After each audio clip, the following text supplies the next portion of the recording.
Muito bem, pessoal. Então, bem-vindos ao treinamento do ServiceNow Fundamentals módulo 5. Finalmente chegamos aí na última etapa desse nosso treinamento de fundamentos. Espero primeiramente que até aqui essa jornada tenha sido de bastante aprendizado para vocês. Como eu comentei algumas vezes, principalmente na aula inaugural, o ServiceNow é uma plataforma muito ampla, né? Então existem muitas coisas ainda a serem conhecidas, mas eu espero que nesse treinamento de fundamentos vocês possam ter entendido o conceito principal do que é a plataforma e a partir daqui vocês possam evoluir no aprendizado de vocês. Então, agora no módulo 5 e nosso último módulo, nós vamos falar um pouco sobre scripting dentro do ServiceNow. Então, entender o que é uma UI Policy, o que é uma Business Rule, o que é lógica que roda a nível client e a nível server e o que isso significa. E também falaremos sobre os update sets. Basicamente, é a forma como nós transportamos alterações de uma instância do ServiceNow para outra. Isso aí nós vamos falar mais para frente, mas também a ideia desse módulo, assim como foi durante todo o nosso curso, é não deixar o conceito muito complicado, mas sim trazer aí o fundamento do que cada recurso aqui faz, de forma que vocês possam fazer os seus primeiros passos, seus primeiros desenvolvimentos, e ao fim saberem onde buscar informações, como aprofundar o conhecimento de vocês e assim por diante. Então, começando pela seção 5.1, né, o scripting básico, com a nossa história de usuário. Basicamente, eu, enquanto gerente, quero poder solicitar dados específicos nos incidentes para acelerar o tempo de resolução. Então, algumas vezes eu já falei aqui sobre o principal potencial do ServiceNow estar na alta customização, no potencial de automações que são possíveis. Nós já vimos um pouco, né, sobre automação de processos utilizando o Flow Designer no módulo anterior. Mas o Flow Designer ele é incrivelmente poderoso, mas quando nós falamos a nível servidor, principalmente, as lógicas que estão rodando nos bastidores. Mas algumas vezes nós desejamos que algumas ações sejam tomadas a nível cliente, ou seja, no navegador do usuário, para tornar o formulário mais dinâmico, como também existem algumas lógicas a nível servidor que nós podemos preferir utilizar apenas de scripting, também pela facilidade que aquilo gera. Tá? Então aqui nós vamos falar um pouco sobre as formas de se utilizar scripting dentro do ServiceNow. Então, antes de mais nada, o que é o scripting dentro do ServiceNow? Então, é a customização da instância ou aplicações do ServiceNow utilizando de JavaScript. Então, hoje, para quem tem um domínio, eu diria, intermediário de JavaScript, vai se entender muito bem com os scripts dentro do ServiceNow. É basicamente o que precisa saber, assim, basicamente como construir uma função, como construir um loop, como, enfim, atribuir valores a uma variável, operadores lógicos, esse tipo de coisa. Mas nada muito além disso, nós não vamos ter aquela coisa de manipulação de objetos, né? Não vai ser uma coisa muito aprofundada dentro do JavaScript. Mas também tranquilizo aqueles que não conhecem, ou que conhecem pouco de JavaScript, de que ahm, o ServiceNow é uma boa porta de entrada, porque te permite começar a exercitar algumas lógicas mais simples de maneira descomplicada. Então, basicamente, aí o JavaScript ele vai poder executar lógicas a nível client, como eu falava, e também a nível servidor. Né? Então, client é tudo aquilo que roda no navegador do usuário, então, quando está com o formulário aberto. E tudo aquilo que roda a nível servidor é o que está acontecendo no banco de dados. Então, são comportamentos geralmente quando alguma coisa está sendo escrita, consultada, alterada dentro do banco de dados e assim por diante. Então aqui existe um mapinha de como é o comportamento de uma requisição dentro do ServiceNow. Então aqui nesse primeiro monitorzinho, o que nós temos é o navegador, né? Então o client. Então, um usuário que vai abrir uma solicitação, ou um resolvedor que vai atender a um determinado chamado, ele vai estar vendo um formulário renderizado no computador dele. Qualquer alteração que ele faça aqui, Bom, e quando ele está aqui, né, ele vai alterar o formulário, vai preencher um valor, vai alterar um campo e coisas assim, tudo isso está acontecendo a nível client. A partir do momento que ele clica no save, num update, no insert, ou até quando ele vai buscar algum dado da plataforma, isso vai gerar uma request que vai ser enviado para o banco de dados do ServiceNow, que é essa seta para a direita. Então, essa request ela vai pela internet, vai encontrar o servidor de aplicações do ServiceNow, isso dentro dos data centers da ServiceNow. até chegar no banco de dados do ServiceNow. Chegando aqui, ele vai executar aquela ação que nós solicitamos, seja uma escrita, uma leitura, uma consulta, enfim, assim por diante. Uma vez que isso é executado, o banco de dados devolve para o servidor de aplicação, que devolve pela nuvem de volta para o navegador do cliente algum retorno. Então, quando nós falamos lógica client e lógica server, os scripts clients são os scripts que estão acontecendo nesta primeira etapa, e os scripts servers são os que estão acontecendo nessas duas etapas finais aqui. Ok? E nós vamos ver usos de caso para cada um deles, casos de uso para cada um deles. Então, dentro do ServiceNow, nós temos uma coisa chamada UI Policy, né, que seria aí políticas de interface de usuários. A UI Policy é uma regra que é aplicada para tornar um formulário dinâmico. Ela é executada a nível client, ou seja, é no browser, não necessariamente vai gerar alguma alteração no servidor. E basicamente vai ser uma regra. Então, a UI Policy, eu vou dizer, quando determinada coisa acontecer, faça algo. Isso vai ser a UI Policy. Vinculada à UI Policy, nós teremos o que nós chamamos de UI Policy Actions. A UI Policy Action é o algo que vai ser feito quando a UI Policy for validada. Então, uma coisa está vinculada à outra. Então, a policy, vamos dizer que é tipo um gatilho, então quando aquela condição deve ser executada, e a action é o que deve ser executado. Uma característica importante sobre as UI Policy Actions é que elas são limitadas a especificamente três comportamentos. Isso é interessante memorizar até para fins de prova e tudo mais. Então, as UI Policies e UI Policy Actions, elas vão setar os seguintes comportamentos no campo. Elas podem tornar um campo obrigatório ou não. Elas podem ocultar ou exibir um campo. E elas podem tornar um campo somente leitura ou não. Então eu posso dizer, quando determinado campo tiver determinado valor, oculte outro campo, ou exiba outro campo. Ou então, quando o valor for x, torne o próximo campo obrigatório, ou somente leitura, e assim por diante. Então, retomando aqui o conceito, eu posso tornar campos obrigatórios, ocultos ou visíveis e somente leitura, utilizando das UI Policies e UI Policy Actions. Ok? Vamos já ver esse conceito aqui dentro do nosso ServiceNow. Então eu vou vir aqui. Existem duas formas, na verdade, de trabalhar, sempre a nível formulário. Eu posso criar UI policies num formulário de incidente, por exemplo, um desse assim, onde eu vou poder configurar determinados comportamentos, mas eu vou exemplificar diretamente em um lugar que vai ser mais comum no dia a dia. Não que aqui não seja, mas eu diria que é mais utilizado, que são os catalog e UI policies. É exatamente igual. Então eu vou entrar aqui no nosso Maintain Items. Tem aqui o nosso catálogo queda de energia, que foi o catálogo que nós estivemos utilizando no módulo anterior. Eu vou fazer o seguinte aqui. Eu vou criar mais um campo aqui. Nós já vimos como fazer isso, né? Então aqui eu vou fazer direto. Então eu vou criar uma nova variável.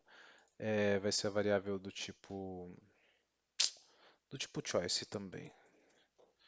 Aliás, choice não, vai ser select box. Eu não vou marcar aqui nem obrigatório, nem read-only, nem oculto, porque isso aqui eu vou fazer dinâmico utilizando as UI policies. Vou colocar aqui subunidade. Vou dar um salvar, permanecendo no formulário para que eu possa incluir as opções que eu quero. Então aqui eu vou ter São Paulo 1 e eu vou ter São Paulo 2. Vocês vão entender isso já já, SP2. Beleza, vou salvar isso aqui. Vou voltar no formulário principal. Como eu tenho o catálogo aqui, eu posso clicar aqui na minha referência, né, do meu campo do tipo referência. E Open Record, assim eu já vou direto para o formulário desse item de catálogo. Vou ajustar uma coisa aqui, que é a ordem. Então, o subunidade ele está sem ordem. Eu quero que ele fique logo abaixo da unidade. E aqui aproveito para recapitular a questão de não gerar números sequenciais aqui, né, um grudado no outro, justamente para que nós possamos incluir campos com certa folga quando necessário. Então imaginem que quando eu elaborei esse formulário lá no outro módulo, eu tivesse preenchido aqui com 1, 2, 3 e 4. Agora que eu quero que a subunidade esteja entre a unidade e a descrição resumida, eu teria que editar o descrição resumida, editar o descrição completa, e aí sim eu poderia colocar a subunidade aqui. Mas como a ordem aqui está de 10 para 20, aqui onde eu quero, eu posso só colocar aqui a ordem 15, por exemplo, e pronto. Agora já está logo abaixo de onde eu quero. Então eu já quero ir mostrando para vocês o que está acontecendo no formulário, então já vou abrir aqui em uma outra aba, o nosso portal. Deixa eu ver a categoria que ele está.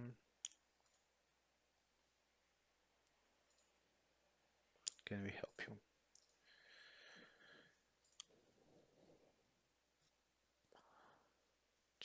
Queda de energia, está aqui. Então aqui eu já criei os nossos campos, né? Então como que está nosso formulário hoje? Quem é o solicitante? Para selecionar uma referência do usuário, unidade, subunidade, descrição resumida e descrição completa. Esses campos eles estão vindo preenchidos. Isso é um comportamento que eu já comentei com vocês, que é um pouco problemático. Então vamos alterar aqui, porque eu não quero que o usuário corra o risco de salvar esse formulário com essas informações preenchidas, se essas informações não forem as corretas. Então eu vou abrir aqui a unidade e a subunidade. Já fica aí uma dica para vocês, quem quiser pausar o vídeo agora e tentar lembrar como é feito antes de eu fazer, pode pausar e pensar um pouquinho aí, dar a resposta aí na mente de vocês, mas só recapitulando, né? Eu quero que aqui no unidade eu tenha a possibilidade de vir como não selecionado nenhum valor, que a gente chama de none, e a subunidade é a mesma coisa. Eu não quero que eles venham já com o valor preenchido. Ok, quem pausou o vídeo, ok, mas agora mostrando a resposta. Então, basicamente, eu preciso vir aqui no Type Specifications, e aqui eu tenho esse Include None, que eu incluo a opção vazio para esse, e vou fazer a mesma coisa para esse. Salvar aqui, esperar terminar de carregar e posso fechar esse também. Agora, ao atualizar,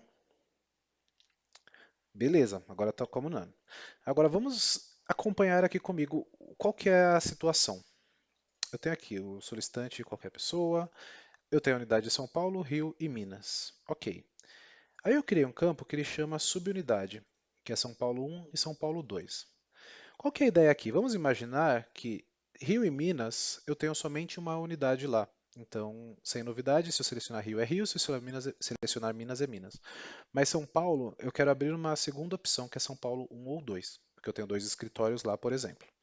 Isso aqui, lógico, a gente poderia pensar num exemplo melhor elaborado, mas, de novo, mantendo no simples para que vocês peguem o conceito. Então, Rio, eu não preciso selecionar subunidade, até porque se eu marcar Rio, não faz sentido eu querer marcar São Paulo 1 ou 2 aqui. Minas, a mesma coisa. O único lugar que o subunidade vai fazer sentido é para São Paulo, certo? Aí vocês podem falar, ah, ok, Adriano, mas a subunidade não está obrigatória, não tem um asterisco, então o usuário não tem obrigação de preencher quando for Rio ou Minas. Show. Mas ainda assim, né, vou ficar pedindo para o usuário, vou ficar mostrando para o usuário um campo que ele não vai utilizar, né, isso pode gerar um erro, pode gerar uma má experiência e coisas assim. Fora que, quando for São Paulo, ele pode também deixar de preencher, porque não está obrigatório. Então esse comportamento não está adequado. Então, para trazer uma solução para isso, nós vamos utilizar as UI Policy Actions. Então vamos lá. As UI Policies e UI Policy Actions. Então aqui ainda no formulário, eu tenho essa aba aqui, Catalog e UI Policies, que são as UI Policies do item de catálogo, que vão ter os mesmos comportamentos se eu fizesse naquele formulário também, tá? Então vamos lá. Catalog e UI Policies, eu vou criar uma nova.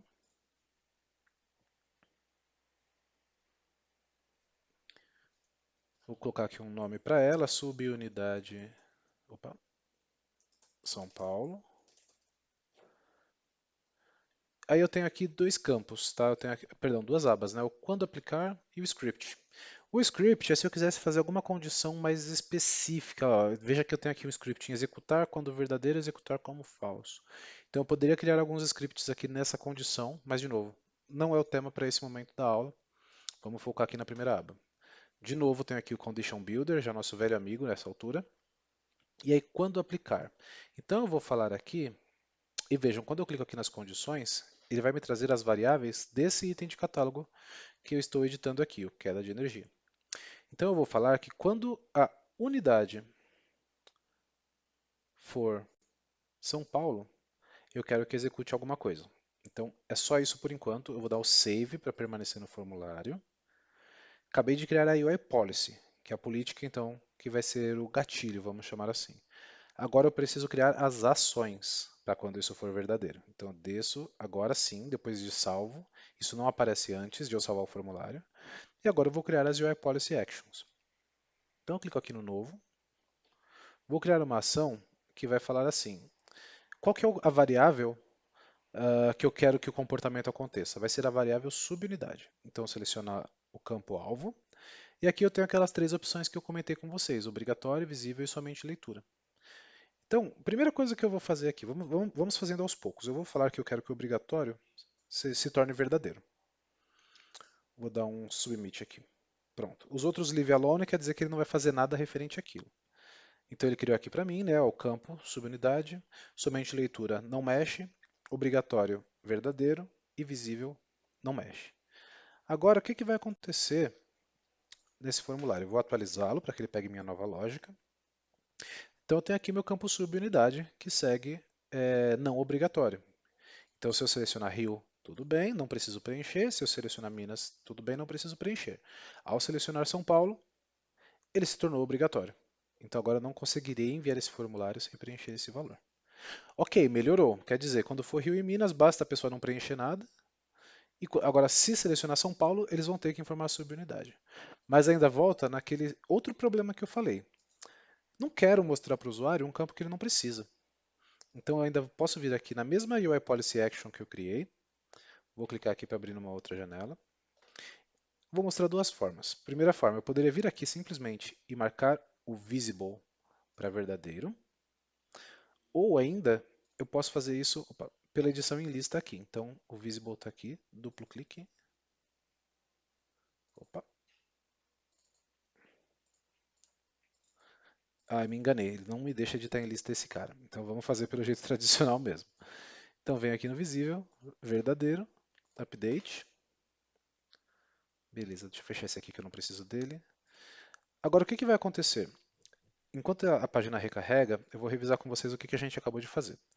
Eu estou dizendo que, quando a unidade for São Paulo, eu quero que você pegue o campo subunidade e torne-o visível. Isso aqui não está atualizado, deixa eu dar um refresh aqui.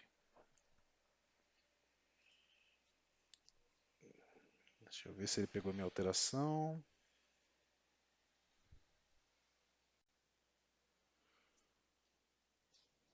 Ah, pegou sim. Então vamos lá. Recapitulando. Quando a unidade for São Paulo, eu quero que você torne o campo subunidade obrigatório e visível. O que vai acontecer com isso? Toda vez que essa condição for atendida, ele vai me mostrar esse campo e vai torná-lo obrigatório. Caso contrário, ele faz o oposto. E o que é esse caso contrário? É esse checkbox aqui, reverse if false. Então, quando isso não for verdadeiro, faça o inverso, que seria o quê? Não obrigatório e não visível. Então, agora, se a gente vem no formulário, eu não tenho mais a unidade aqui. Então, eu preencho solicitante, unidade Rio, Minas, não aparece mais nada. A partir do momento que eu clicar em São Paulo, a subunidade é exibida e obrigatória. Agora, esse formulário se tornou dinâmico. E aí vocês podem pensar na escalabilidade disso, porque às vezes eu tenho uma série de campos que, dependendo da seleção, eu posso querer que sejam preenchidos ou não. Por exemplo, um formulário com uns 20 campos. E aí, em vez de eu ficar só marcando obrigatório ou não obrigatório, eu posso limitar e exibir ao usuário somente aquilo que é referente às seleções que ele está fazendo, o que vai tornar o campo muito mais dinâmico, o formulário muito mais dinâmico. E agora, só para fins de ilustração, porque isso não é muito útil neste formulário, eu vou dizer mais o terceiro comportamento, que é o do somente leitura. O que eu vou falar aqui? Ainda dentro desse cara, deixa eu pensar se eu vou fazer nesse. Pode ser, vou fazer dentro dessa mesma UI Action aqui, apenas para fim de simplicidade. Então eu vou criar mais uma UI Policy Action à parte, porque não vai ser no campo subunidade, dessa vez vai ser no campo Color, apenas para exemplificar para vocês a função. Eu vou torná-lo somente leitura verdadeiro. Novamente, né, é só um exemplo para que vocês vejam o comportamento do campo. Então, agora, quando isso aqui for verdadeiro, o subunidade vai ser exibido como obrigatório, como vocês já sabem, e também o caller ID vai se tornar somente leitura. Então, vamos ver isso acontecendo agora.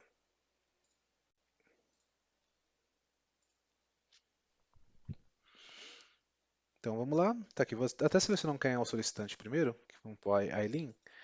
Então, Rio, nada muda. Minas, nada muda. São Paulo, o solicitante ficou somente leitura e a subunidade apareceu aqui. Então, isso é o que a gente pode fazer. Tá? Então, eu tenho aqui essa UI Policy, mas se eu voltar aqui no formulário, hoje minha instância está bem lenta, peço desculpa para vocês. Mas enquanto isso eu explico. Se eu voltar no formulário e for até a aba das UI Policies, eu vou poder visualizar a que eu recém criei, que está aqui, mas eu posso criar outras, de outras condições. Né? Então eu posso fazer várias atividades dentro do mesmo formulário com um único ponto de atenção.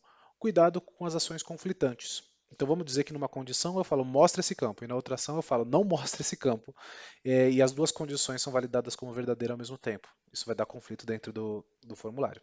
Não vai travar nem nada, mas apenas uma das duas coisas vai acontecer e pode acontecer de uma forma imprevisível, vai ser difícil fazer um match. Então sempre tomar cuidado, né? Então se eu tenho um campo alvo de uma UI policy, de uma UI policy action, perdão, tomar atenção para não incluí-lo em outras, ou quando incluí-lo, ter certeza de que as condições são distintas e não vai rolar de ter algum tipo de conflito, ok? Bom, para fechar a questão da UI Policy, eu vou mostrar rapidamente como fazer isso em um formulário da plataforma. Deixa eu pegar um incidente qualquer aqui. Ah, peguei um novo registro, não era isso que eu queria. Pronto, esse aqui. Então, quando eu estou dentro de um formulário e eu quero criar uma UI Policy aqui, o que eu vou fazer? Eu vou clicar aqui no meu menu de contexto, Configure, UI Policy. Ele vai estar bem aqui. Então, apenas para diferenciar essa nomenclatura, né, nós temos as UI Policies e temos as Catalog UI Policies. Ambas fazem exatamente a mesma coisa, mas apenas para fim de conceitos. Né? A UI Policy ela roda a nível plataforma e a Catalog UI Policy roda a nível catálogo, como falamos. Uma vez que eu fui lá, cliquei Configure UI Policy, eu tenho como ver as UI Policies já existentes, caso eu queira editar. Por exemplo, aqui eu tenho 11, ou eu posso criar uma nova UI Policy para minha tabela de incidentes, para o meu formulário de incidentes. E aí vejam que é exatamente a mesma coisa. Eu ponho uma descrição resumida aqui, crio uma condição. Aqui eu vou exibir muito mais campos, porque aqui eu estou mostrando todos os campos da tabela incidente. Posso salvar aqui e após salvar vão aparecer as UI Policy Actions aqui embaixo, que vão ser exatamente iguais. Então isso é tudo referente às UI Policies e UI Policy Actions. Acho interessante reforçar que isso é muito útil no nosso dia a dia, principalmente para edição de catálogo, por isso que eu preferi exibir a nível catálogo, porque uma vez que você domina aqui, fazer a nível plataforma é bem mais tranquilo até. Voltando à nossa apresentação, então falamos aqui das UI Policies e UI Policy Actions. Temos um outro conceito que é o de Data Policies, que são políticas de dados. Esse aqui ele roda a nível servidor, mas pode se estender a nível cliente, perdão. E basicamente, o que é uma data policy? É uma regra que força a consistência de dados, também tornando campos obrigatórios ou somente leitura de acordo com determinadas condições. Então, data policies elas são parecidas com as UI policies, mas as UI policies apenas forçam dados que estão sendo passados pela interface do usuário. Enquanto a data policy, ela se aplica também para lógicas no nível servidor. Então, se eu estou importando alguma coisa, se tem algum web service, alguma integração chamando o ServiceNow tentando escrever alguma coisa, ele vai validar. E aqui aquela informação. Ele roda a nível servidor, mas também pode se comportar como uma UI policy no client side se eu marcar essa caixinha. Use como uma UI policy. Eu vou mostrar isso para vocês já já. Deixa eu ver aqui se tem alguma coisa útil aqui. Não, aqui é basicamente isso. Vamos voltar na plataforma de novo. Vou voltar num incidente qualquer aqui. Certo, isso aqui está tudo em branco. Novamente, tudo sempre no mesmo lugar. Menu de contexto, Configure, e agora eu vou aqui em Data Policies. Ó, já tem uma existente aqui, eu vou abri-la para que a gente veja, para que nós vejamos como ela está configurada. Então vejam algumas coisas. Ela já tem um nome aqui bem simples, ela está marcada como ativo. Ela também tem um comportamento de reverso se for falso, ou seja, se a condição não for atendida, faz o inverso. Estou dizendo aqui, ó, aplica para import set, caso alguém esteja importando dados na plataforma, aplica para integração via SOAP, aplica e use como UI policy. Então é isso aqui que vai fazer com que essa data policy, além de ser a nível servidor, também rode a nível navegador. Então, o que ele está falando? Quando o estado for um dos resolvido ou fechado, ou seja, resolved ou closed, o que ele está fazendo? Close code obrigatório e close notes também é obrigatório. Vou abrir um deles aqui só para vocês verem. Qual que é a diferença da UI Policy Action para Data Policy Rule? Aqui eu não tenho o visível, porque aqui eu não importa o formulário, aqui eu estou pensando em dados no banco de dados. Então ele basicamente está me dizendo, independente se é via client ou se é um script, se é uma integração, se o chamado já estiver encerrado, é obrigatório que seja preenchido o resolution code, senão você recusa essa alteração, ok? E por que que ele também funciona a nível client? Porque da mesma forma, se eu alterar aqui o estado para resolved, deixa eu até mostrar para vocês, esse campo está aqui, ó, resolution information, ó, resolution code e resolution notes. Se eu tentar mudar aqui para resolvido, perdão, aqui em cima, vejam que eles se tornaram obrigatórios. O que fez isso foi a data policy, porque ela está agindo como uma UI policy também, ok? E aí, novamente, digamos que esse chamado fosse tentar ser encerrado usando alguma lógica de script, sem a necessidade de alguém clicar aqui para fazer esse encerramento, o data policy vai impedir isso de ser feito. Caso eu tivesse criado essa mesma lógica utilizando a UI policy, ou seja, mudou para resolved aqui, torna obrigatório, caso essa alteração fosse feita via script, o ServiceNow deixaria fazer, porque a UI policy aplica apenas no navegador, ok? Então esse é o conceito separadinho. Faço uma pausa aqui, porque eu sei que para muitas pessoas isso é um conceito muito novo e pode ficar confuso. Então aqui eu vou me permitir me repetir algumas vezes. Então nós temos as UI Policy e UI Policy Actions, que são relacionadas a comportamento exclusivamente do navegador e não afetam nada no banco de dados. Temos as Data Policy com as Data Policy Rules, que vão ter um comportamento similar, ou seja, obrigatório e somente leitura, mas também podem agir a nível cliente, ok? Repetindo então mais uma vez, porque às vezes eu também posso ter cortado algum conceito. UI Policy navegador, Data Policy server, com a possibilidade de agir em navegador. Esses são os dois conceitos básicos das duas. E agora eu vou trazer mais um conceito, e aí eu vou reforçar um ponto aqui com vocês e até pedir que vocês escrevam na sequência, que é o conceito das UI Actions. Antes de falar sobre as UI Actions, eu quero fixar bem com vocês os nomes que nós estamos utilizando. Então, o primeiro que nós vimos foram as UI Policy e UI Policy Actions. Depois nós vimos as Data Policies. E agora nós estamos vendo as UI Actions. E por que eu estou dando essa pausa? Porque como nós temos as UI Policies e UI Policy Actions, algumas vezes as pessoas confundem as UI Actions com as UI Policy Actions. E são coisas diferentes e vocês vão ver agora por quê. Então lembrando, UI Policy eu estou falando de condições, eu estou falando de regras do navegador. As UI Actions são ações da interface do usuário. Aqui a chave é não tem policy, não tem regra. É apenas um comportamento, é apenas uma ação a nível usuário. E aí, o que são, então, essas UI Actions? São botões, links e menus de contextos que eu posso incluir dentro do meu formulário, tornando mais interativo. Como, por exemplo, eu tenho aqui o botão Criar um problema, tenho o botão Update, tenho o botão Resolve. Tudo isso são UI Actions, então são ações da UI. Vamos ver isso aqui no nosso formulário. Esses botões aqui, por exemplo, deletar, resolver, atualizar.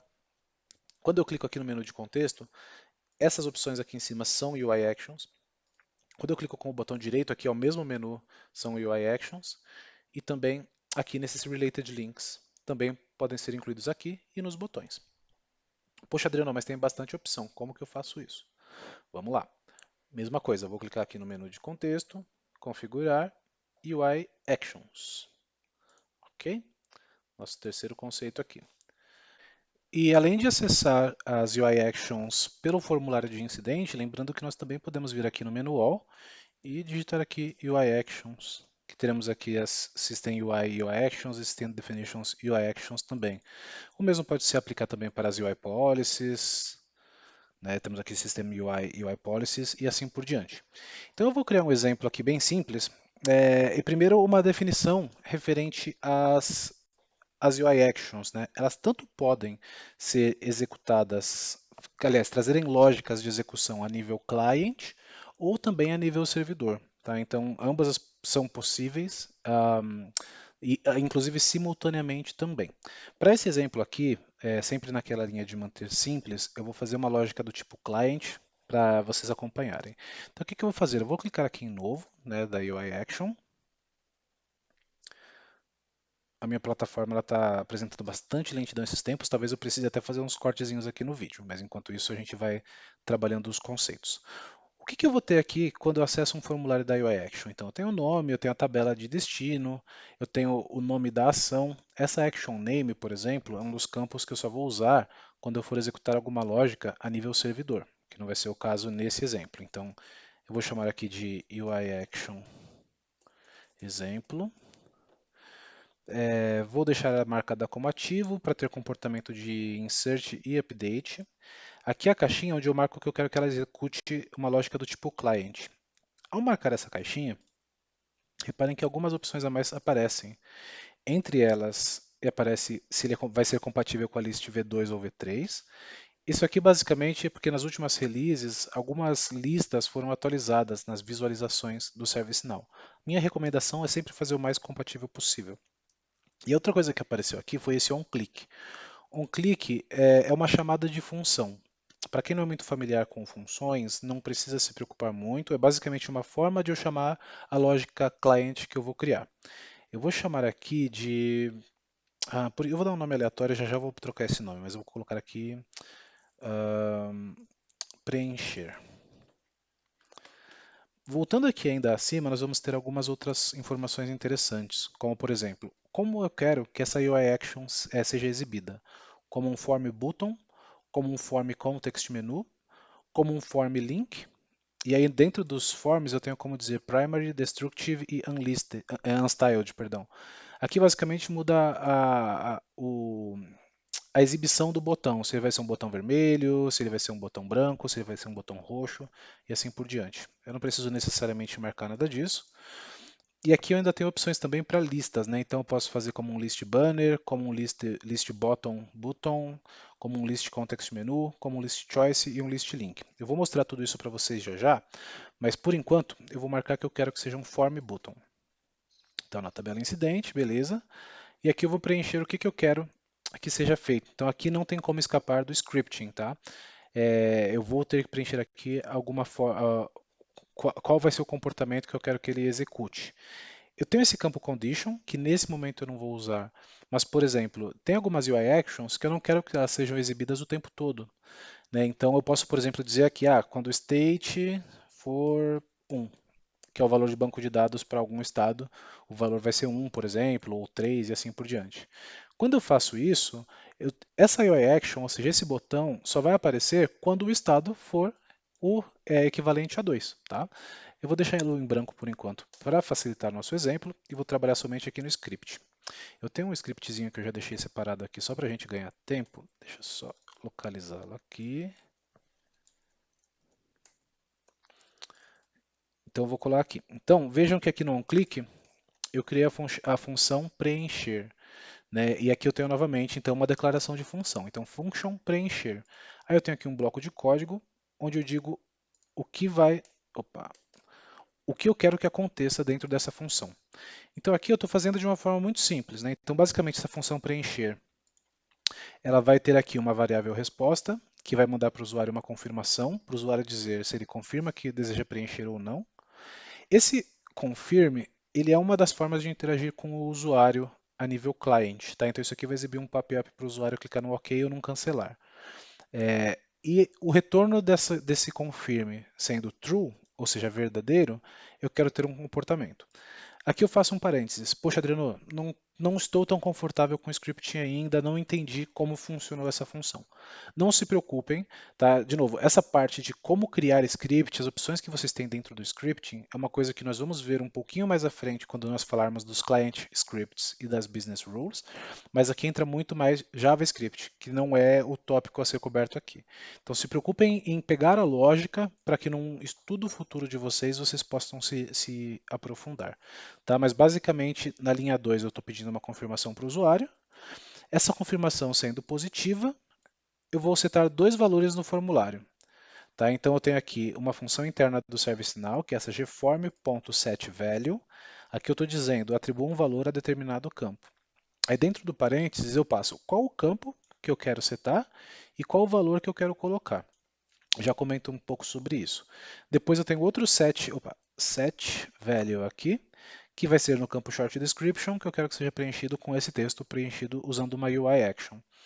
Então, o que está fazendo aqui? Né? O Short Description vai receber um valor estático, que é esse preenchido usando uma UI Action, mas nesse aqui vocês veem que eu tenho esse guser.userid. Isso aqui o que vai fazer? O guser é outra função interna do ServiceNow, que vocês vão poder conhecer mais a fundo na documentação que a gente está compartilhando com vocês nos labs. E essa função guser, entre outras coisas, ela retorna uns valores para a gente, como por exemplo o user ID do usuário logado. Ok? Então basicamente é isso. Se o usuário me confirmar que quer preencher, preenche esses dois valores. Deixa eu ver se eu esqueci alguma coisa. Não, vou salvar aqui. Vou duplicar essa aba só porque eu quero manter essa UI Action aqui enquanto nós a visualizamos também no formulário de incidente. Deixa eu só carregar. Igual eu falei, hoje está um pouco lentinho.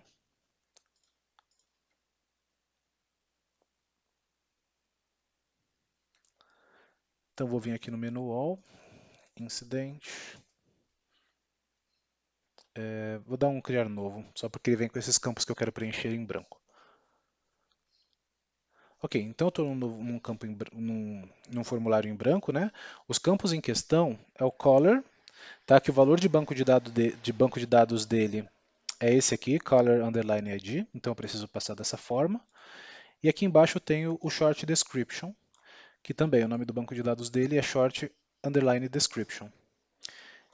Esses nomes de campo vocês vão aprender a consultar de outras formas, como por exemplo, quando nós vimos lá as configurações de tabelas, alguns módulos atrás. Por lá é possível visualizar, mas também existe um complemento no service, perdão, um complemento do Chrome que chama SN Utils. Tá? Isso não é oficial, isso não é uma coisa que vocês devam se preocupar para a prova ou em nenhum momento relacionado à empresa ServiceNow. Isso aqui tem algum suporte deles. Isso é uma coisa feita pela comunidade à parte. Mas, entre outras coisas, ele permite que eu dê um duplo clique aqui num campo e ele me traz o nome de banco de dados do campo e o valor de banco de dados do campo. É que esse aqui está em branco. Mas até se eu vir aqui no state, que está new, se eu der um duplo clique, eu vejo aqui que o campo chama state tudo minúsculo e o valor é 1. Então, quando eu digo 1, é o new. Tá? Isso aqui é só um parênteses. Então tá. Vejam que aqui está o botão que eu criei. UI Action exemplo. Então ela está aqui por quê? Porque eu selecionei a opção Form Button. Agora, eu vou marcar aqui também o Form Context Menu e o Form Link. Deixa eu até aproveitar e mudar aqui Form Style, vou colocar Destructive. Vou salvar aqui. Enquanto ele salva, já posso atualizar, porque ele vai fazer isso em sequência. Depois que salvou, ele carrega aqui. Então vejam que eu mudei para o Destructive, agora o botão está vermelho. Só que além disso, eu marquei também o Form Context Menu, que o que é? É o menu de contexto do formulário. Quando eu clico aqui, está aqui, ó, UI Action exemplo. Ou quando eu clicar com o botão direito aqui, está aqui também. E outra opção que eu marquei foi o Form Link, que é aqui embaixo, essa posição aqui, UI Action exemplo. Então, isso é quando a gente fala de formulário. Essas são as posições onde nós conseguimos incluir as UI Actions. Agora, se eu for em uma lista, vou vir aqui em todos, deixa carregando, eu vou ter aqui ó, List Banner Button, List Bottom Button, List Context Menu, List Choice e List Link. Eu vou marcar todos eles. Aqui eu vou marcar o Unstyled, não, vou marcar o Primary. Salvei. Então, enquanto carrega, vocês vão ver que vai aparecer aqui, acima, que esse aqui seria então o List Button. Aqui embaixo, na parte inferior da lista, que seria o list bottom button, o menu de contexto da lista e o list choice, que é aqui dentro, e o list link, que é um linkzinho aqui embaixo também. Deixa eu atualizar a página aqui, fica bem mais fácil de todo mundo visualizar. Então tá aqui, ó, list button, list bottom button na parte inferior. Se eu rolar até o final, eu tenho aqui o list link. Se eu clicar aqui no menu de contexto, opa, não apareceu. Ah, perdão, é aqui. Ah, tá aqui, perdão. É nesse menu de contexto aqui da lista. Quando eu clico na linha, tá aqui UI Action exemplo. Esse aqui é pouquíssimo utilizado e eu já explico por quê. E o outro lugar é aqui dentro no Choice. UI Action exemplo está aqui também. Agora, qual que é a questão? Por que que, na verdade, nenhum desses faz sentido? Porque essa UI Action está sendo configurada para preencher esses dois campos, que são campos de formulário. Eu estou usando aqui a função GForm, que é para ser preenchido no formulário. Então, apesar de eu estar exibindo aqui, o script que eu configurei não vai servir para nada. Opa, perdão, aqui não. Aqui, perdão. Esses botões que estão sendo exibidos aqui não vão servir para nada porque eu não estou em um formulário. A utilidade dele vai ser aqui dentro de um form. Então vamos só dar uma limpadinha aqui rápida. Eu vou tirar todos esses relacionados à lista. Vou mudar esse cara para primary. Vou salvar. Essa lista eu já posso fechar. E vou atualizar esse aqui. E agora vamos testar nossa lógica, né? Então, como eu estava comentando, então eu tenho aqui o color e o short description. Quando eu clico aqui na UI Action exemplo, ele me traz uma confirmação. Confirma que deseja preencher. Ao clicar OK, ele preencheu para mim aqui o System Administrator e o preenchido usando uma UI Action. Ok? Então essa é uma forma de se fazer. Se diferente disso, em vez de eu clicar em confirmar, eu clicar em cancelar, não vai acontecer nada. Eu vou usar esse aqui agora, confirma, cancelar. Ele não faz nada. E aqui embaixo de novo, confirma, confirmo. Ele preenche. Então a gente criou aqui um botão de auto-preenchimento, vamos chamar assim. Né? Tem utilidades mais elaboradas? Tem. Eu posso ter, como por exemplo aqui mesmo, tem o resolve, perdão, que o que ele faz? Ele resolve o chamado, ele muda o estado do chamado para resolved automaticamente. Né? Isso aqui já seria uma lógica do nível server. Vamos ver como esse cara se comporta? Vamos dar uma olhada nele rapidinho e a gente fecha o tema de UI Action. Então configurar UI Actions.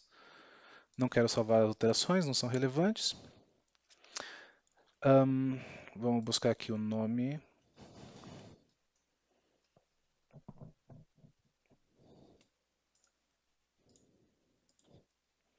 Opa. É resolve. Então tá aqui o resolve. Aí vocês vão ver que esse aqui é um pouco mais complexo, mas eu vou pegar apenas para ilustrar. Então assim, ele é um form button, ele está ativo, ele é um insert update, ele tem uma lógica client, porém ele também está salvando o registro no banco de dados com o estado resolvido. Então ele tem até uma action name aqui que resolve incidente. O que nós vamos ter aqui então? Eu tenho o onClick de novo, que vai chamar a função resolve incident. Eu tenho uma condição, só que essa condição, percebam que ela é um pouco diferente. Ela está chamando aqui uma coisa chamada New Global Incident Utils Can Resolve Incident. Então isso aqui é uma outra coisa que se chama Script Include, que nós vamos ver um pouquinho dele lá na frente, mas é basicamente eu estou chamando um outro script que vai me dizer se eu posso exibir o botão ou não. Tá? Então, nesse momento, apenas abstraiam esse contexto de condição. Aí eu vou ter a função resolve incident, abrindo tudo. E eu vou ter aqui ó, o gform set value que eu tinha acabado de usar. Tem aqui ó, incident state 6, state para 6, o resolved by preenche aqui com o usuário que está logado e roda um submit. Isso aqui também é uma função interna para fazer, a resolução do incidente. Tá, ele vai ter umas alterações aqui abaixo também para mudar a nível server, a resolução, tudo mais, coisa que eu não vou me aprofundar com vocês nesse momento. Tem mais uma complexidade aqui também na parte de workspace, que a gente não vai discutir nesse treinamento, mas basicamente a gente tem uma função mais completa rodando o resolve. Posso dizer que eu quero que aquele resolve seja vermelhinho, por exemplo? Posso, eu só preciso fazer isso aqui. Ó.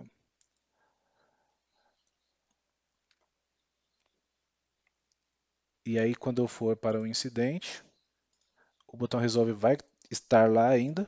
Opa, esse aqui ele Deixa eu ver se ele vai aparecer. Vai estar vermelhinho. Tá?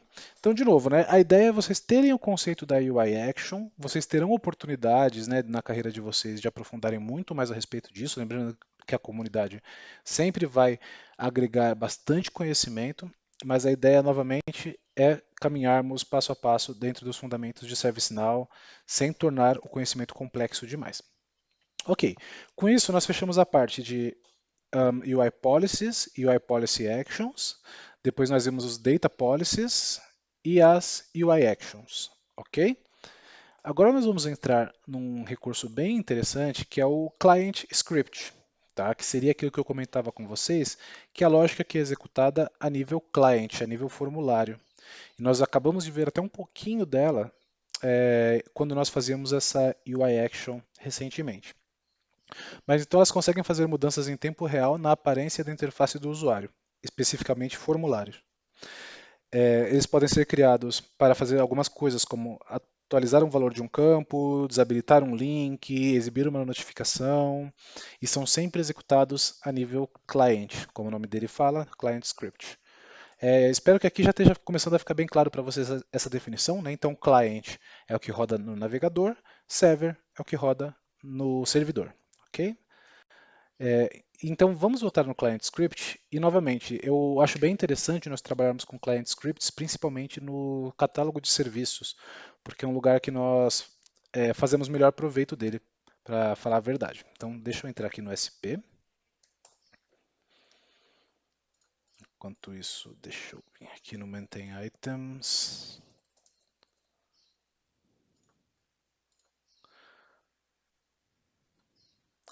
Tá, eu vou entrar aqui em Request Something, só para achar um formulário interessante para a gente trabalhar.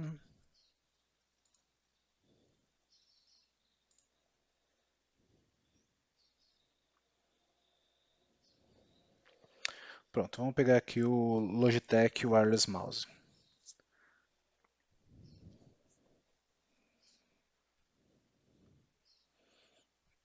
Esse aqui ele é um campo, ele é um formulário que inclusive não tem variável nenhuma. Vamos usar ele mesmo, a gente dá uma trabalhada nele então. Vamos localizá-lo aqui.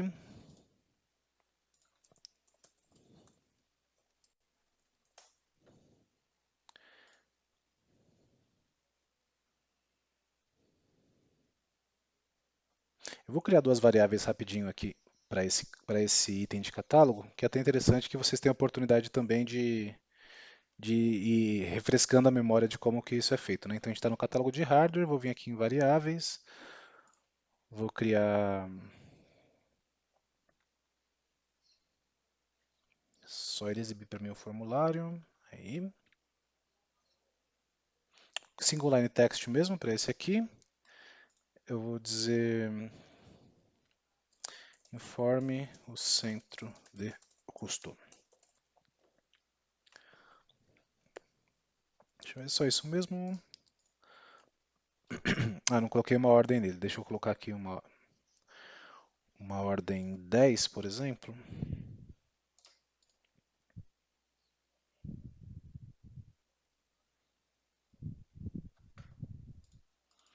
E o segundo eu vou falar confirme o pedido. Ah, não, deixa eu pensar aqui. Aham. Tá, eu vou dar. Esse exemplo vai ser bem aleatório também, só para podermos exercitar um pouco dos scripts. Vou criar aqui 20, vou dar um insert on stay. Aí lembrando, né, talvez vocês vão se habituando a me ver fazendo isso. Eu tinha um campo que eu criei, né, do centro de custo, eu alterei os dados que eu queria e dei um insert and stay para ganhar tempo. Então, quando eu atualizar esse formulário, ele deve ter esses dois campos aqui, então centro de custo pedido.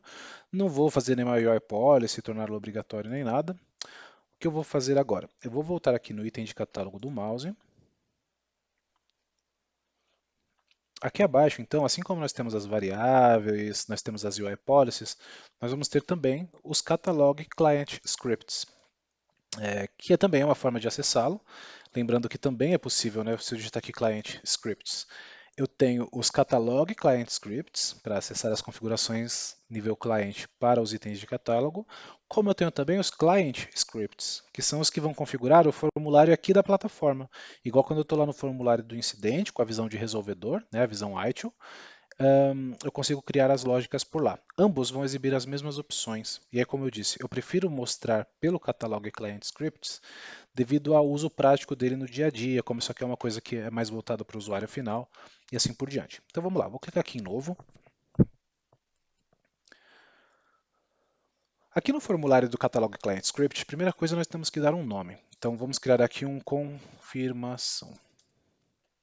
Se aplica a um catalog item ou a uma variable set, né, que seria um conjunto de variáveis, nesse caso é um item de catálogo mesmo, está ativo. O tipo de UI, então eu quero que ele funcione só para nível desktop, para mobile e service portal ou para todos. Sempre marquem todos, para fins de compatibilidade, perdão, facilita bastante a visão de vocês. Lembrando que se eu marcar desktop, não vai funcionar aqui, porque isso aqui é o service portal. E se eu marcar Mobile Service Portal, ele não vai funcionar na plataforma, na visão ITIL. Então vamos deixar aqui todos, sempre por uma prática. Quando nós falamos de Client Scripts, nós temos três tipos: o onChange, o onLoad e o onSubmit. O que seria isso, né? O onChange é quando ocorre qualquer alteração no formulário. E aqui eu não estou falando de salvar o formulário, estou falando de preencher. Só o fato de eu vir aqui, preencher isso aqui e sair do campo, isso aqui foi uma mudança, foi um change. Então, quando eu crio um client script do tipo onChange, eu estou falando que sempre que um valor no formulário onde eu estou for alterado, ele vai automaticamente rodar o meu client script.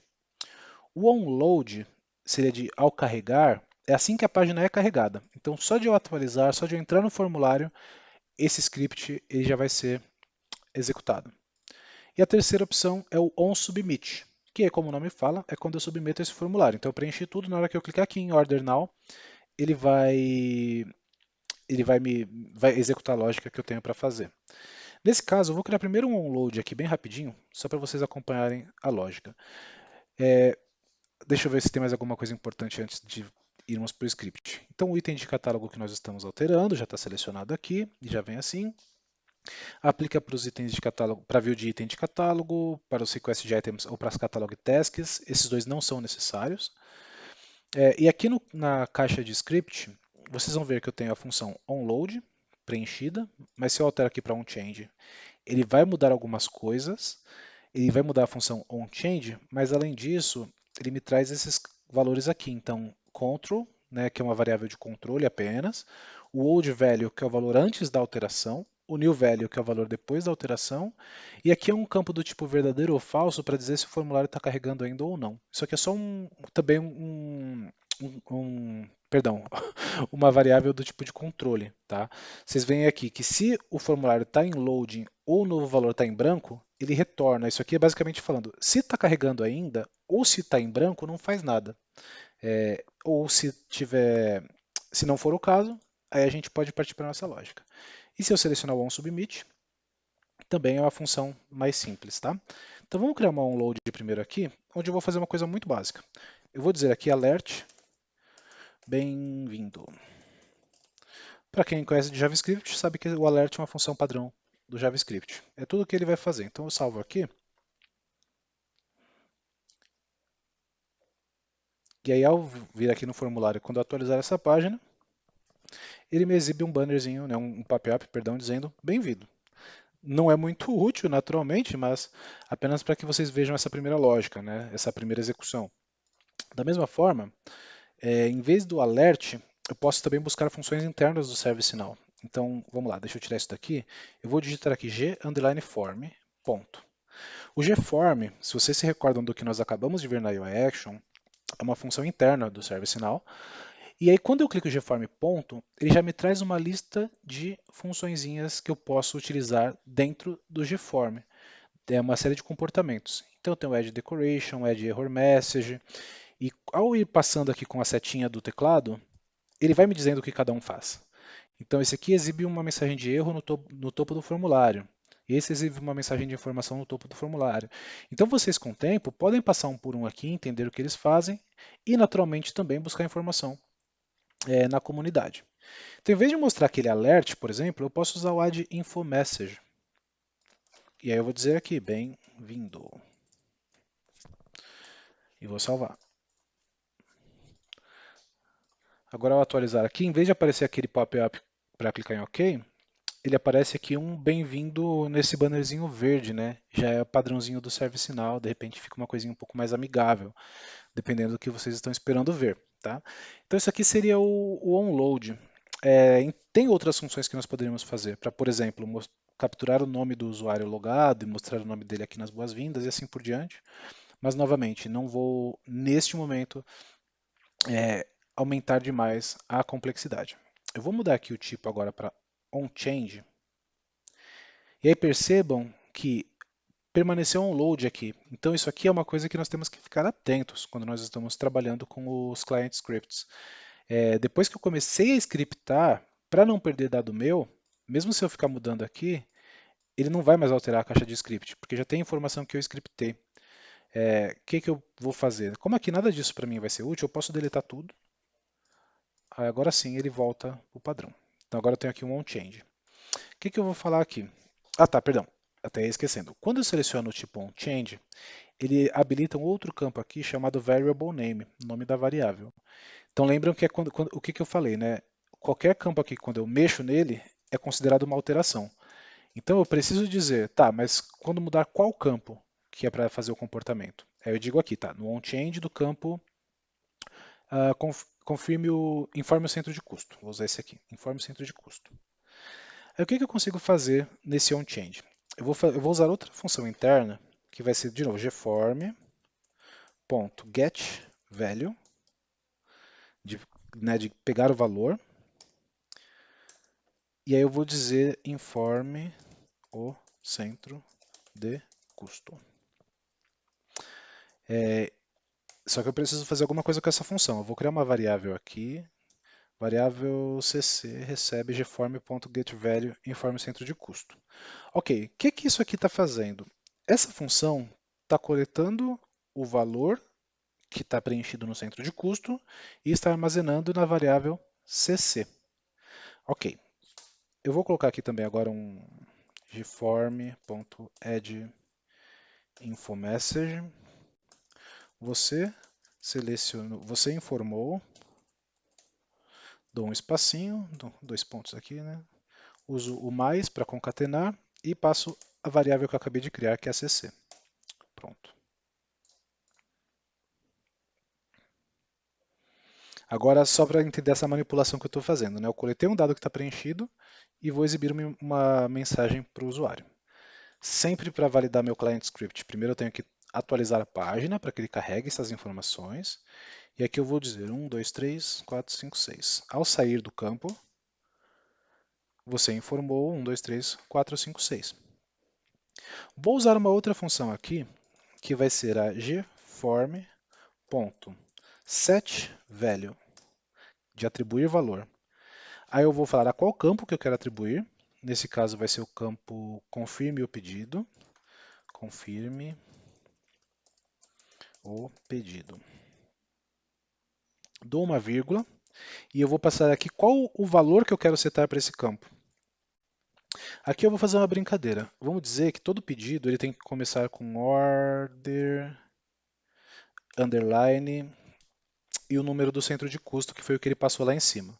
Aí eu vou de novo usar aqui o mais para concatenar e vou passar o CC. Perfeito. Vou salvar isso aqui e vou atualizar. Então agora eu vou informar aqui o centro de custo 987,654. Ao sair desse campo, percebam as duas coisas. Você informou isso e o pedido foi automaticamente preenchido com o set value, colocando aqui order underline 987,654, que foi o formato que a gente passou. A pessoa pode visualizar e falar, não, isso aqui está certo, e pode dar um order now. Existem outras inúmeras outros inúmeros recursos que podem ser utilizados através do Client Script. Então, isso aqui é apenas uma ilustração para que vocês saibam que é possível capturar valores, é possível preencher campos manipulando valores, é possível interagir com o usuário, como vocês viram até na etapa anterior, quando nós falamos do usuário clicar em OK para fazer uma confirmação, né? É, aquilo. Bom, vamos pegar aquele exemplo. Deixa eu ver, eu tô com esse script aqui, eu acho que eu consigo bolar uma coisa até de última hora aqui, ó. Eu vou pegar isso aqui. Não, deixa eu pegar tudo. Pronto. E eu vou elaborar mais ainda. Eu não quero mais essa mensagem. Aqui dentro dos scripts eu tenho esse botão aqui que serve para formatar meu código. Toda vez que o código estiver meio quebrado, meio ruim de ler, clica nele que ele já deixa estruturadinho. O que ele vai fazer aqui? Eu vou falar resposta recebe, confirme. Então, isso aqui é aquele pop-up de confirmação. Eu vou dizer, você informou o centro de custo. Vou dar um espacinho. Fora das aspas, eu coloco o mais. Informo o CC, mais de novo, para continuar concatenando. Abro aspas. Coloco um ponto aqui, espaço. Confirma. Não, peraí, vou colocar assim. Está correto? Aí eu vou falar aqui, caso a resposta seja verdadeira, eu vou dar aí sim, eu vou dar esse set value aqui dentro. Opa, pronto. Deixa eu arrumar de novo. Então, só para recapitular, né? Então, depois que o usuário preencher o centro de custo, eu armazeno esse centro de custo aqui nessa variável. Eu exibo um pop-up para o usuário de confirmação dizendo, você informou o centro de custo tal. Está correto? Se o usuário disser que está correto, eu preencho abaixo. Se ele falar que não está correto, não vou preencher e vou fazer mais uma coisa para ficar mais interessante. Só antes de fazer isso, deixa eu salvar até aqui, para que vocês possam ir acompanhando essa lógica sendo construída. Então atualizo a página novamente, como de costume. Agora meu centro de custo vai ser 741852, tab. Você informou o centro de custo 741852, está correto? Eu vou dizer que não, vou clicar em cancelar. Ó, não aconteceu mais nada. Eu vou colocar aqui 853. Você informou o centro de custo tal, 53, está correto? Ok. Aí ele preencheu. Aí o que eu quero fazer ainda para dar mais uma elaborada nessa questão de condições, né? Para quem conhece scripting, já conhece a lógica do if, else. Para quem não conhece, vai ser uma ferramenta útil para vocês em algum momento. Eu vou criar mais um recurso aqui e aproveitar para mostrar mais uma função dos client scripts. Então tem aqui, se a resposta do usuário foi afirmativa, preenche o valor. Se não, ou seja, else, eu vou usar o gform.clearValue, que serve para apagar o valor de um campo, e eu vou informar o campo informe o centro de custo. Por quê? Né? O usuário me falou que aquele valor está errado, então o que ele preencheu lá não é válido para mim. Vamos ver o que vai acontecer agora então. Atualizo aqui. Vou colocar aqui então agora 963.852. Você informou 963.852, está correto? Vou dar cancelar. Ele apagou. Não era o valor certo, então eu não quero que ele fique aqui para evitar de enviar por engano. Eu vou pôr 852.654. Você informou esse, está correto? Ok. Aí ele permitiu. Perfeito? Então isso aqui foi um pouquinho mais, né? Existem outros inúmeros recursos que vocês podem utilizar aqui dentro.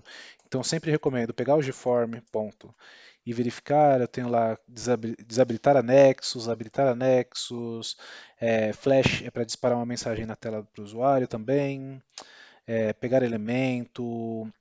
Tem outros aqui interessantes, por exemplo, um campo do tipo choice, eu consigo incluir ou remover opções. Eu tenho a opção aqui set mandatory, por exemplo, né, que é tornar obrigatório, tornar somente leitura. Geralmente são coisas que nós fazemos usando as UI policies, né, mas também é possível fazer via client script e assim por diante.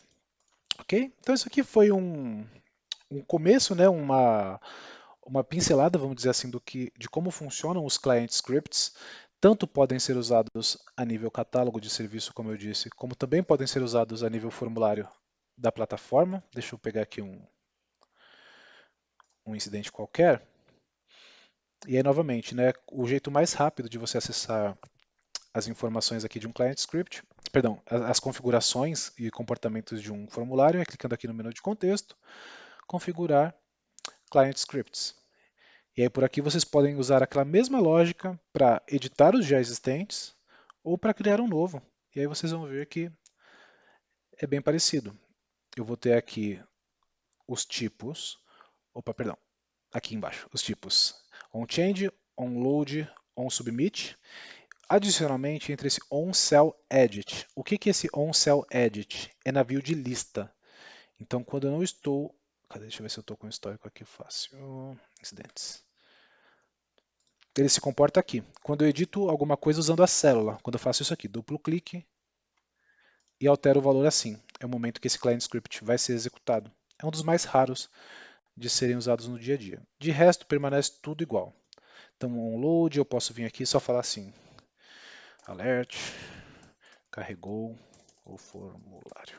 Pronto. Só para vocês visualizarem, é a partir daqui vai seguir a mesma lógica. Eu tenho um incidente, eu tenho os campos, eu posso dizer que eu quero pegar o valor de determinado campo, se determinado valor for exibido eu falo uma coisa, se for outro valor eu faço outra. Ó, aqui já exibiu aquilo que eu comentei. Aqui eu também posso colocar o gform.addInfoMessage. Vou colocar um error message, na verdade, que a única coisa que muda é a cor do erro. Ocorreu um erro, perdão, muda a cor da mensagem. Tá? Então eu vou salvar aqui. É lógico que esse teste aqui ainda bem que estamos numa instância de brincadeira, de desenvolvimento aqui apenas, né, de estudo, porque se eu deixar para o usuário sempre aparecendo aqui ocorreu um erro aleatoriamente, vai gerar uma surpresa. Ainda mais se for um erro que não acompanha nenhuma instrução, né? É sempre boa prática nós tentarmos é, elaborar nossas mensagens de erro também, por assim dizer.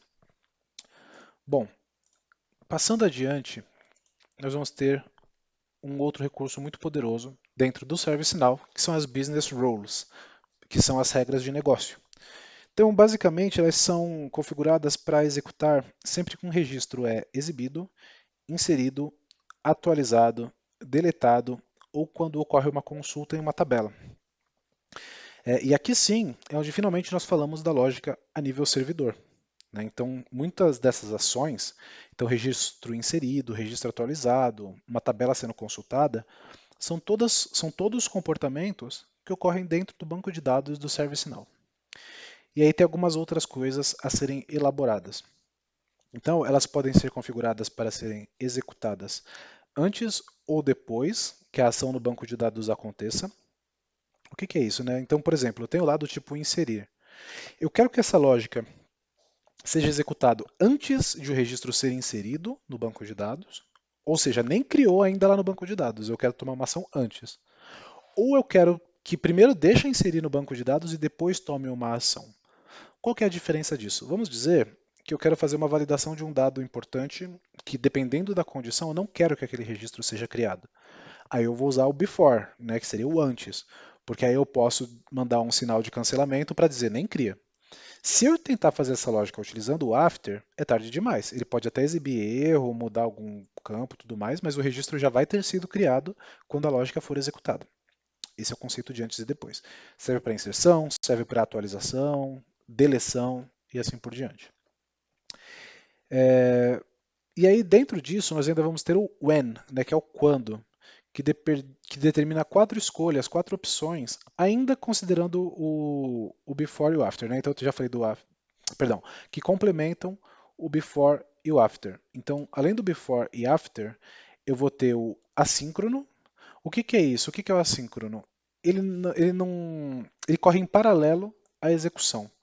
Quando eu faço uma business rule, apesar de ela estar rodando a nível banco de dados, ela geralmente vai deixar a tela do usuário travada, por assim dizer, enquanto ocorre essa lógica dela.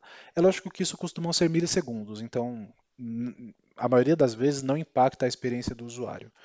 Mas, digamos que vai ter que chamar uma integração externa, que vai chamar um cálculo mais complexo, que pode demorar para ser feito esse processamento. Pensando em não impactar a experiência do usuário, nós podemos usar o assíncrono. Isso é, o usuário clicou em salvar lá. Beleza, devolve o formulário para ele, ele segue trabalhando e minha lógica segue trabalhando no back-end transparente para ele. E o display, que seria a última forma, é quando o, o registro ele é exibido. Então, toda vez que o registro é exibido na tela do usuário, na forma de formulário, a lógica também é executada. Business Rule é mais interessante vendo do que explicando. Então, vamos aqui adiante. Aí, novamente, né, nós temos aqui a forma de acessar através do configurar, Business Rules, mas, deixa eu fechar um pouco de janela aqui. Mas dessa vez vamos vir por aqui mesmo. Então, Business Rules. Então, System Definitions, Business Rules. Vamos ter várias aqui. Eu vou direto no novo, que eu já exibo para vocês um pouco sobre a anatomia da criação de uma Business Rule. Aqui vocês vão encontrar algumas coisas familiares.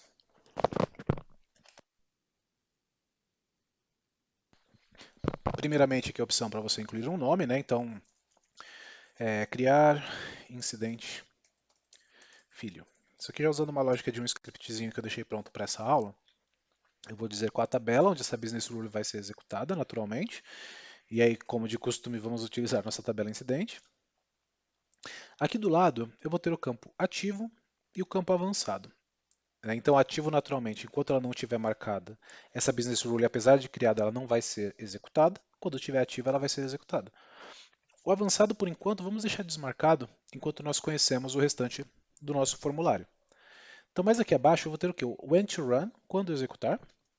E aí percebam que eu vou ter uma coisa que vocês já conhecem bem, que é o Condition Builder, que eu vou dizer aqui, quando o campo prioridade for 1, ou melhor, quando ele changes to, muda para 1. E aí eu posso dizer aqui que eu quero que isso ocorra no insert e no update, ou um ou outro também. Então o que que é isso?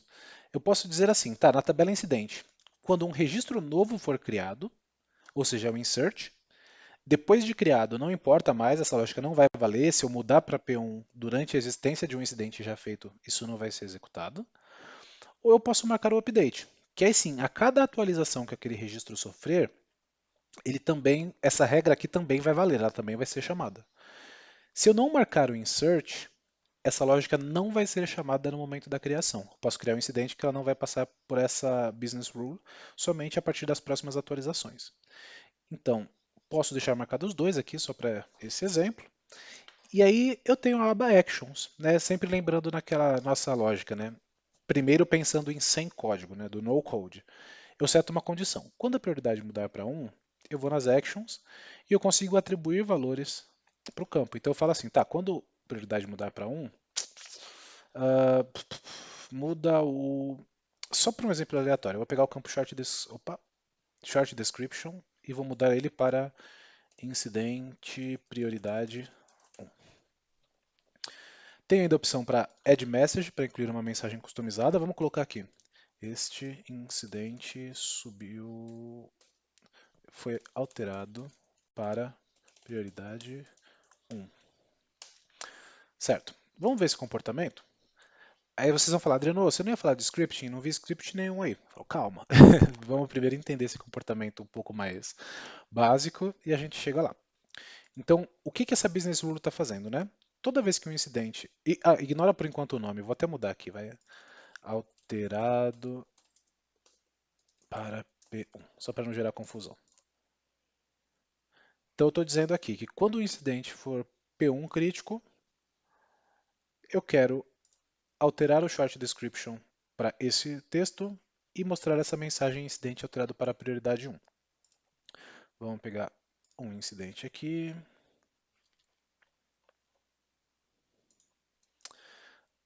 E aí vamos lá, Adriano, por que que você marcou changes to e não is? Porque se eu deixar o is, a cada update que esse incidente sofrer, ele sempre vai executar essa lógica. E eu não quero que ele execute sempre, eu quero que ele execute apenas quando for feita a alteração. Por isso a gente usa o muda para. Aqui ele vai ter aqueles errinhos que a gente deixou do outro lab que nós estávamos fazendo agora, né, da outra demo, perdão. Deixa eles aí por enquanto que não vai nos atrapalhar. Ó, esse incidente está com prioridade 4. Vamos subir para 1 aqui. É só colocar impacto 1, urgência 1. Opa. Nossa, ele foi para 2? Essa configuração está errada. Eu preciso que ele seja 1. Deixa eu ver se eu consigo forçar. Ah, agora foi. É que ele tá lento mesmo. Então tá 1, vou salvá-lo. Opa, tem campo obrigatório aqui. Alterando a prioridade. Agora sim, salvei. Esse aqui ignora, que é da nossa client script que eu vou desabilitar já já. Esse também ignora, que é do client, mas ele trouxe aqui, olha, este incidente foi alterado para a prioridade 1. Isso aqui veio desse message que eu coloquei aqui. E também eu tenho o short description incidente prioridade 1, conforme eu tinha feito aqui. Ok, Adriano, entendi um pouco da lógica, mas não vi scripting aí. Então vamos elaborar um pouco mais esse exemplo. Antes, apenas revisando então qual foi o comportamento que nós fizemos, criamos uma lógica na tabela incidente, que toda vez que um registro for inserido ou atualizado com a prioridade sendo alterada para 1, eu devo alterar o short description e mostrar essa mensagem. Ok, esse exemplo talvez ele não seja tão factível, né, no dia a dia, não está fazendo tanta coisa interessante, então vamos elaborá-lo, agora que vocês já pegaram o conceito. Eu vou marcar essa caixa avançada, e aí percebam que algumas coisas mudaram. Primeiro, aqui no when to run, eu tenho agora o before, o after, o async e o display. Nesse caso, eu vou manter before, não vai afetar o nosso exemplo. Lembrando, esse aqui roda antes da escrita no banco de dados, esse roda depois. Esse roda em paralelo enfim, com as execuções do usuário, e esse roda quando o formulário é exibido. Eu vou manter aqui a mesma coisa, insert update, vou manter aqui a prioridade, tudo igual. Aqui nas ações, eu vou remover essa entrada, vou tirar essa mensagem também, e isso aqui também. Ok, salvei, apenas para ir ficando mais fácil. E o que nós temos de diferente depois que nós ticamos a caixa Advanced foi a aba Advanced que apareceu aqui, que como vocês devem imaginar, é onde eu tenho meu script. Então aqui eu tenho algumas coisas a mostrar. Então, o script ele já começa com uma função pré-definida.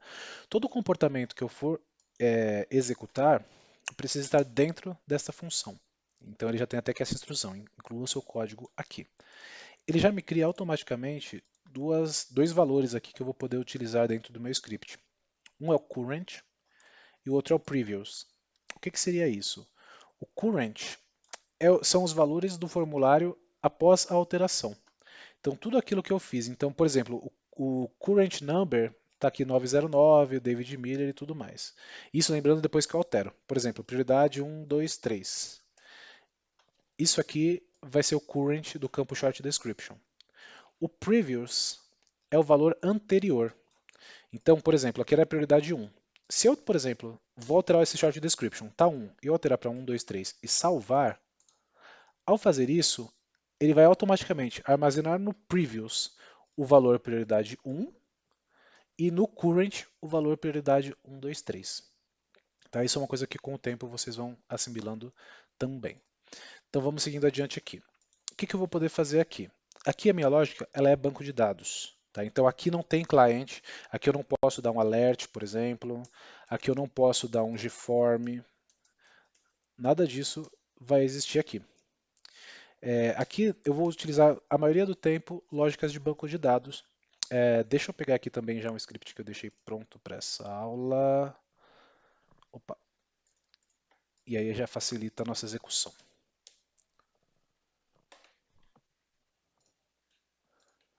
Só localizá-lo aqui.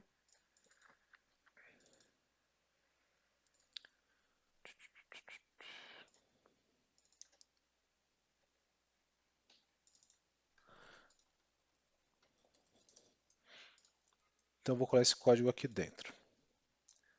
Novamente vou usar aqui a formatação. Então falar, bom, aqui vocês vão ver na linha 4 já começando com uma coisa diferente, né? Então tem esse var_dir new glide record. O glide record é mais uma daquelas funções internas do ServiceNow. Então quando vocês estudarem JavaScript, por exemplo, vocês não vão conhecer essa função. Ela não existe dentro da biblioteca do JavaScript, ela vai existir dentro da biblioteca do ServiceNow. Então sempre recomendo a vocês seguirem se informando na comunidade. A intenção dessa aula em específico não vai ser explicar o Glide Record. Contudo, eu vou passar um overview deles apenas para que vocês entendam o que esse script vai estar fazendo. Primeira coisa, então, o Glide Record é uma função que ele serve tanto para fazer consultas como escritas no banco de dados. Nesse caso, eu pretendo fazer uma escrita. Então, eu crio uma variável do tipo Glide Record. Aqui o nome eu dou um nome qualquer, nesse caso a gente costuma dar o nome gr, que vai chamar a função Glide Record e eu indico em qual tabela que eu quero que a ação aconteça. Então, vai ser na tabela incidente. Aqui eu vou usar a função gr.initialize. De novo, gente, não precisa entender a fundo o Glide Record. Tá? Isso tem documentação para que vocês o conheçam a fundo. Mas quando eu chamo o initialize, eu estou falando que eu quero criar um novo registro dentro da tabela incidente. E aqui eu passo a preencher com alguns valores. Então, por exemplo, eu falo assim, tá, no Glide Record da tabela incidente, eu quero criar um registro aonde o gr.shortDescription, ou seja, o short description vai ser esse aqui. Eu vou chamar de incidente filho. O campo description eu quero preencher também como informação aqui incidente filho criado a partir do inc. Vou dar dois pontos aqui, um espacinho, vou dar um mais. E aqui a primeira coisa que eu vou fazer, eu vou dizer current. O que é o current? Então é o formulário onde eu estou, com os valores que eu tenho atualmente.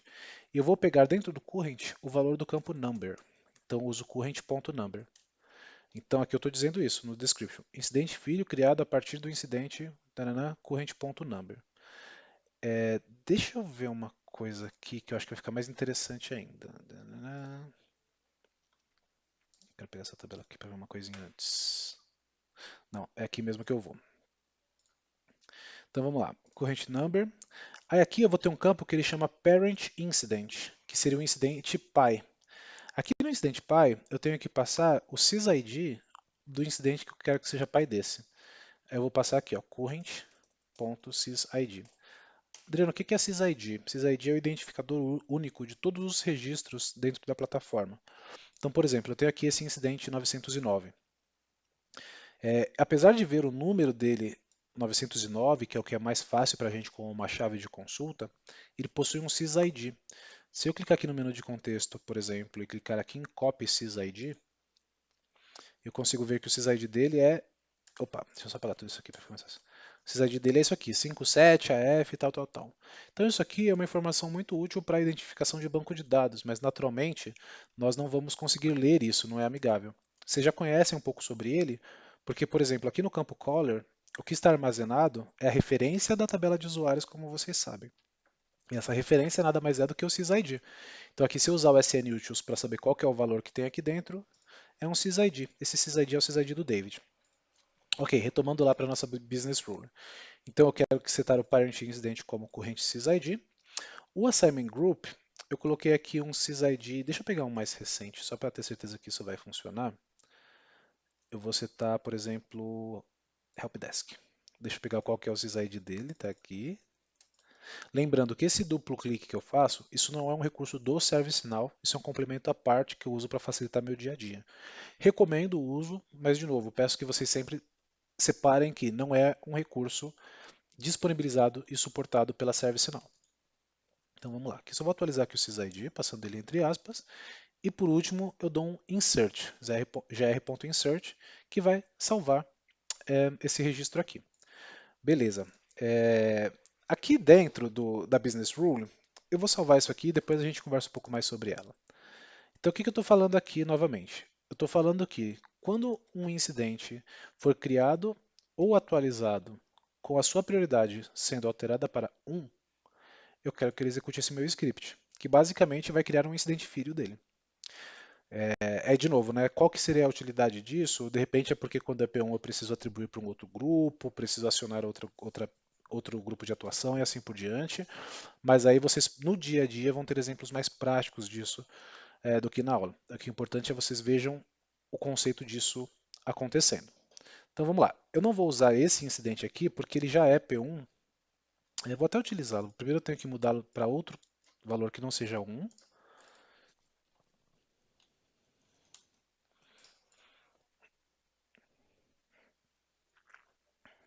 Deixa ele aparecer esses nossos errinhos aqui, não tem problema, vocês já sabem que não tem relação com o que nós estamos vendo agora. Ok, então nós temos esse incidente, que está para o helpdesk na verdade, mas tudo bem, e a prioridade dele está como 3. Vou voltar a prioridade dele para 1 agora, ou seja, ele está mudando para 1. Aqui nada aconteceu ainda, porque a alteração foi apenas a nível formulário, e agora eu vou salvar, e quando eu salvar, essa alteração passa a ser a nível servidor. Opa, salvei. Ok, aqui ele está tendo um processamento um pouquinho maior, mas tem mais a ver com a lentidão que a plataforma está. Então, como eu pedi para ele criar um registro, eu vou enfrentar isso mesmo. Lembrando, essa lentidão é comum de ver eventualmente nas plataformas de estudo apenas, não na plataforma do dia a dia. E aí, legal, né? Então eu tenho esse incidente, que é onde eu já estava mesmo, que é o 909, mas ao descer, eu vejo que agora eu tenho aqui ó, um Child Incident criado nele. Como que apareceu esse Child Incident aqui, se tudo que eu fiz foi criar um incidente dizendo que esse era o pai?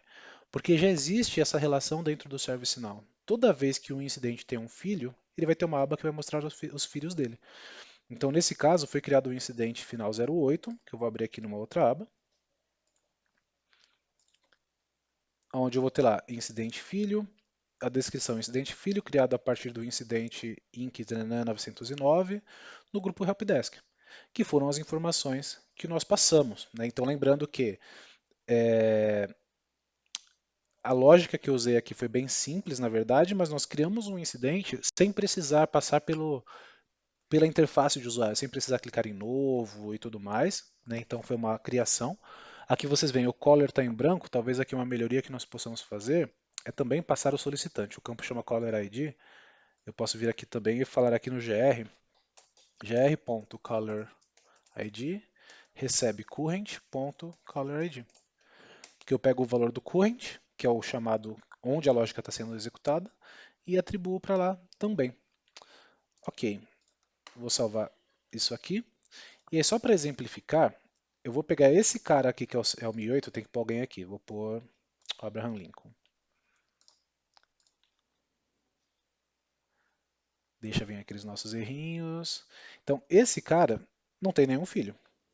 Aí, pela nossa lógica, se eu elevar esse para P1, ele passa a ter um filho também. Então, vamos subir para P1. E aí, o que mudou agora, né?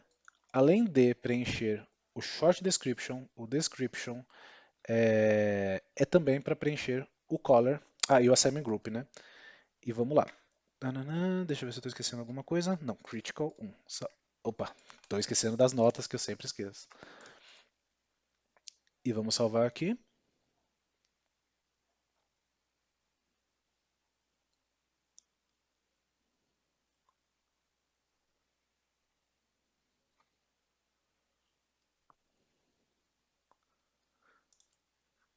E agora o que a gente espera ver aqui no rodapé, um chamado filho, conforme nós esperávamos. Então, se eu abri-lo, está aqui. Então, o 1009, Abraham Lincoln, incidente filho do 10.008 e assim por diante. Então, novamente, né?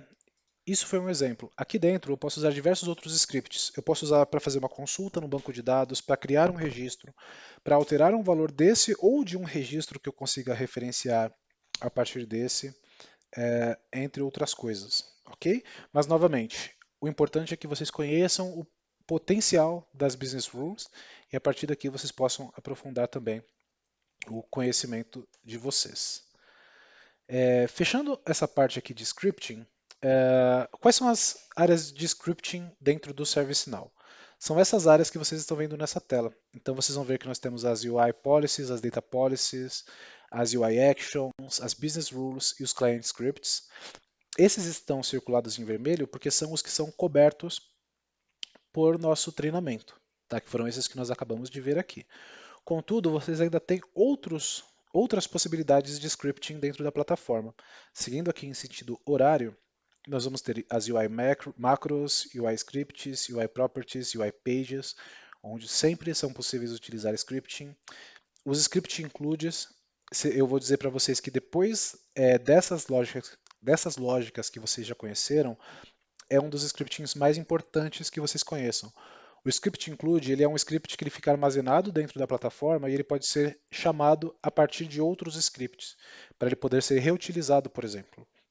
Então, digamos que você precisa criar uma lógica que mais de um lugar vai ter que chamar. Então, em vez de você criar, sei lá, 4 business rules que vão fazer coisas muito parecidas, só mudando a tabela, por exemplo, você pode fazer com que essas e nessas business rules eu quero dizer, vocês tenham que criar todo um bloco de código do zero. Vocês podem apenas dizer para essas business rules chamar o mesmo script include, que vai estar armazenado nessa tabela de script includes. Então, assim, armazenem que é uma lógica a nível servidor, que pode ser reutilizado por outras áreas da plataforma. É possível fazer scripting nos Transform Maps, que nós vimos lá na nossa aula sobre importação de valores nos bancos de dados. Scripts quando formos usar os flows também, lá no Flow Designers. E os scripts de ACL para criar regras de acesso baseadas em scripting. Também a gente acabou vendo isso rapidinho quando nós estávamos lá nas ACLs. Plugins.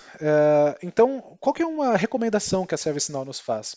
Sempre antes de criar business rules, criar scripts, coisas muito complexas dentro da plataforma, é interessante olhar a lista de plugins disponíveis, perdão, né? Porque os plugins eles fornecem funcionalidades adicionais para a plataforma. Então, muitas vezes, se tem alguma lógica complexa que você quer tentar executar, vale a pena você entrar aqui no System Definition Plugins e buscar pela palavra-chave ali, umas palavras-chave, apenas para ver se isso já não existe. E outra recomendação que eu dou para vocês também é que vocês entrem na plataforma, perdão, entrem na comunidade, busquem se informar, mandem perguntas na comunidade. Muitas vezes realmente que a gente tem alguma dificuldade ou tem alguma ideia na plataforma, outra pessoa já passou por aquilo. E muitas vezes ela pediu ajuda na comunidade ou postou num fórum alguma coisa, onde vocês podem até reaproveitar o conhecimento e a experiência delas para não precisar ter que começar uma lógica toda do zero. Tá? Então, olhando para o que tem dentro da plataforma, seriam os plugins, mas eu também recomendo a comunidade para vocês. Agora chegou a hora de vocês executarem o lab de vocês. Basicamente aí sobre criação de UI policies, business rules e client scripts. Agora sim, para vocês poderem consolidar um pouco esse conhecimento que vocês me viram executando. E na sequência, nós voltamos para falar um pouco aí sobre update sets, ok? Então, bom lab a todos e nós nos vemos no próximo vídeo. Um abraço.